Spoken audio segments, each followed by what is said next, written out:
well, got the cowl done. Turned out pretty good. See how well the screw holes line up on that. Got needle valve adjustment coming out here. Got just a little bit off on my hole, but that cable's flexible, so it'll be alright.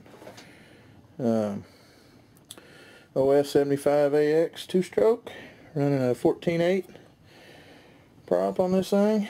It ought to scream. Nice little hole over here for the glow starter, and that's all you need. Just about a nickel, quarter size hole. And I hate that the needle valve came out the top, but that's nothing you can do about it. There's no way to change it. So anyway, bottom of it came out real nice around the muffler.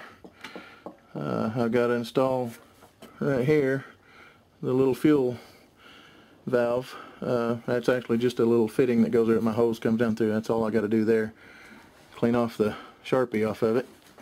Anyway, probably about done for tonight, but tomorrow I will put the wings on it and balance it, and it'll be ready to go. Other than I get the engine broke in, if I can get out of this rain long enough to get outside.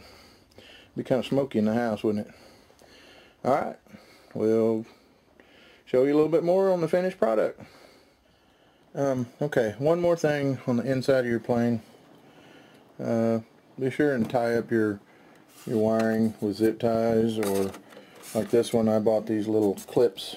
You can get them at Walmart in the picture frame department stuff. They work great. Put wires through, and they're a lot cheaper than the ones you buy in my hobby shop. And then also on this side, you know, we've got everything tied nice and neat. You don't want your wires rattling around, or especially getting where they can touch a servo horn or anything that's movable. It'll rub a hole, and you chafe a hole in one, you're in trouble. Another thing we do, I forgot to mention earlier, we make all of our own leads. That way we can make them exactly what length we want. We buy a 50-foot roll of wire and a bunch of different colored tips and a pair of $20 pliers. And they're a little tricky at first, but once you learn how, they're really fun to make. And like this one, we have the ailerons on separate channels, so we have them color coded. We have the left side blue and the right side yellow. Same thing coming out of the wing, so there's no way to mix those up. They have to go to that same thing, or same color. And that, like I said, individual channels gives you more opportunity to fine trim everything. So one more thing I would recommend, usually you have a lead onto your servo lead inside the wing. Heat shrink works great for that, because you're not ever probably going to get in there and remove it. But anything inside the plane that is being taken on and off, we use these little safety clips, and they're pretty cheap. You can get them on eBay.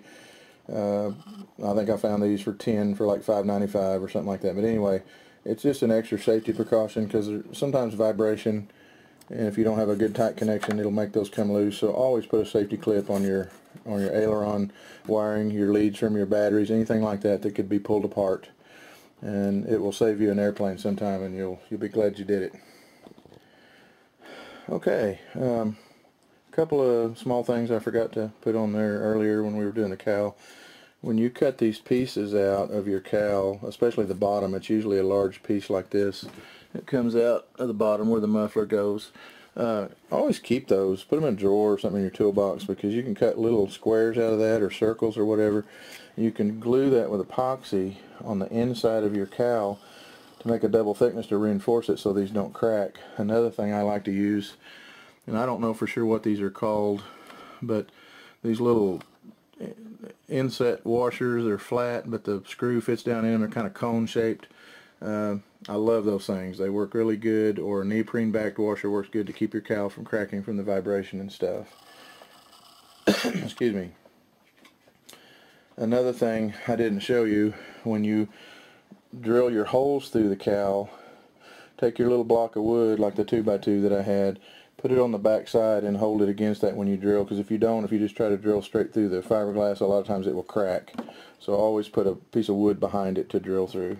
And anyway, we have a finished product. I think it's a really pretty plane. My wife cannot wait to get her hands on the sticks on this thing. She has gone nuts over this since she flew the little devil plane the other day, which most of you have seen the video. She's doing extremely well flying. And this is a big baby. I had the 40 size, and it flew like a dream and was so easy to land. So I know she's going to love this thing. It's a screamer. It's very fast and very acrobatic, but yet you throw it down on low rates and it's just a baby. So we can't wait to get it in the air. We'll get some better pictures and outside. And apologize for the mess on my bench. When I get through with the plane, I've got every tool I own just about scattered out, and it takes me 30 minutes to clean them up. But anyway, there she is. Done deal. Just wait for the rain to clear and get outside and get the engine broke in, and hopefully in a few days we'll get it in the air. But we've got a lot of rain and wind in the forecast for the next 8-10 days, so I don't know how long it'll be. Thanks for watching.